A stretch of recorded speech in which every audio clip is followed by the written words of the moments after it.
പ്രതികരിക്കാനുള്ളത് പ്രതികരിക്കണം. അതിനെതിരെ ആരെങ്കിലും നമ്മളടുത്ത് എന്തെങ്കിലും പറഞ്ഞാൽ നമ്മളത് മൈൻഡ് ചെയ്യാൻ കാര്യമില്ല. നമുക്ക് പോസിറ്റീവ് എന്ന് നമ്മൾ പ്രശ്നങ്ങൾ വരാതിരിക്കാനാണ് നോക്കേണ്ടത്. വന്ന് കഴിഞ്ഞ് പ്രതികരിച്ചിട്ട് കാര്യമില്ല.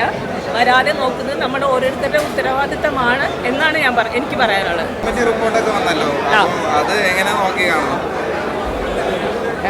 അതിൻ്റെ വഴിക്ക് നടക്കണ്ടല്ലോ.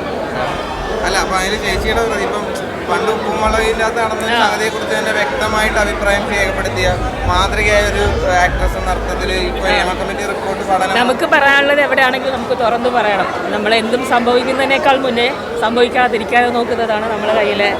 അപ്പോൾ സംഭവിച്ചതിന് ശേഷം പറയുന്നതിനേക്കാൾ സംഭവിക്കുന്നതിന് മുന്നേ നമ്മൾ എല്ലാ കാര്യങ്ങൾക്കും പ്രതികരിക്കണം. ഉണ്ടാവില്ലല്ലോ. ചേച്ചി അത്തരത്തിൽ പ്രതികരിച്ച ഒരാളായിരുന്നു ആ സമയത്ത്.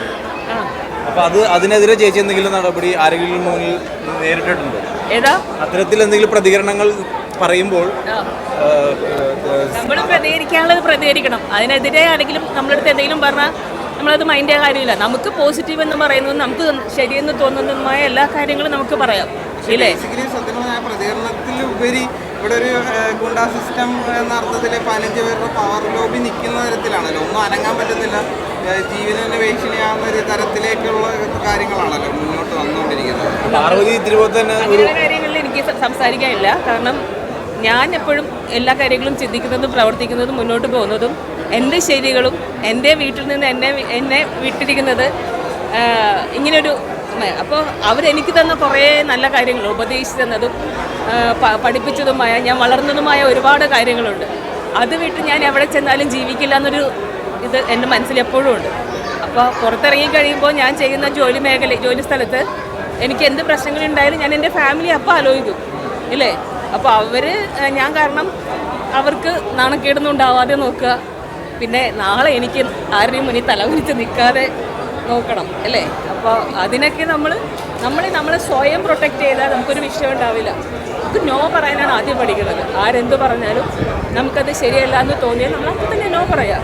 പ്രശ്നം സോൾവ്. ഈ നിയമം ഒരുപാട് വൈകിപ്പിച്ചു തോന്നുന്നുണ്ടോ?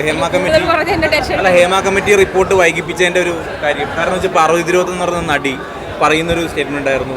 ഇത് വൈകിപ്പിച്ചുകൊണ്ട് പല ആൾക്കാരുടെ ജീവിതം വേറെ രീതിയിൽ പോകും. 4.5 വർഷത്തിന് മേലുള്ള അവസാനം ഹോൾഡ് ചെയ്യുമായിരുന്നു. ആ റിപ്പോർട്ട് പഠനം ഗവൺമെന്റ് തന്നെ ഇനിഷ്യേറ്റീവ് എടുത്തൊരു സംഗതിയെ ഹോൾഡ് ചെയ്ത് ഗവൺമെന്റ് തന്നെ ഹോൾഡ് ചെയ്തു. ഇപ്പോഴാണെങ്കിൽ ഇന്ന് വരുന്ന റിപ്പോർട്ട് എന്ന് വെച്ചാൽ 63 പേജാണ് അവളം ബേസിക്കലി ഹോൾഡ് ചെയ്യുമെന്ന് പറഞ്ഞിട്ട് യഥാർത്ഥത്തിൽ നമ്മളൊക്കെ അറിഞ്ഞതിന് വിപരീതമാണ്. 130 പേജുകളോളം ഹോൾഡ് ചെയ്തെന്ന് പറയുന്ന റിപ്പോർട്ട്സുകളാണ്. അപ്പോൾ എന്താണ് ഇതിന് മാത്രം ഭയക്കുന്ന ജനങ്ങളെ എന്നുള്ളതാണ് ചോദ്യം. അത് നിങ്ങളെ ഇപ്പോൾ നിങ്ങളുടെ ഒരു മേഖലയിൽ നടക്കുന്ന സംഗതിയെ നിങ്ങളല്ലേ മുന്നിൽ നിന്ന് സംസാരിക്കേണ്ടത്. അതുകൊണ്ടാണ് ചോദിച്ചത്. അല്ല, ഞാൻ പറഞ്ഞല്ലോ, ഞാൻ നേരത്തെ പറഞ്ഞ കാര്യങ്ങളുണ്ടല്ലോ.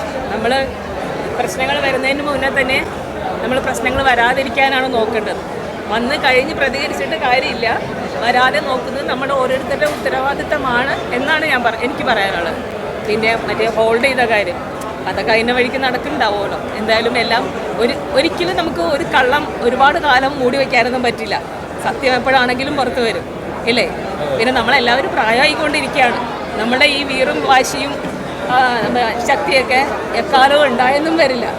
അപ്പോൾ നമ്മൾ ജനിച്ചാൽ ഒരു ദിവസം മരണമുണ്ട്. മരിക്കുന്നതിന് മുമ്പ് നമുക്ക് ഇതെല്ലാത്തിനും നമ്മൾ എന്ത് ചെയ്തിട്ടുണ്ടെങ്കിലും നല്ലതാണെങ്കിലും ചീത്തയാണെങ്കിലും അതിനെല്ലാം ഉത്തരം പറഞ്ഞിട്ടേ പോകാൻ പറ്റുള്ളൂ. അങ്ങനെ ഒരു സാഹചര്യം വരട്ടെ.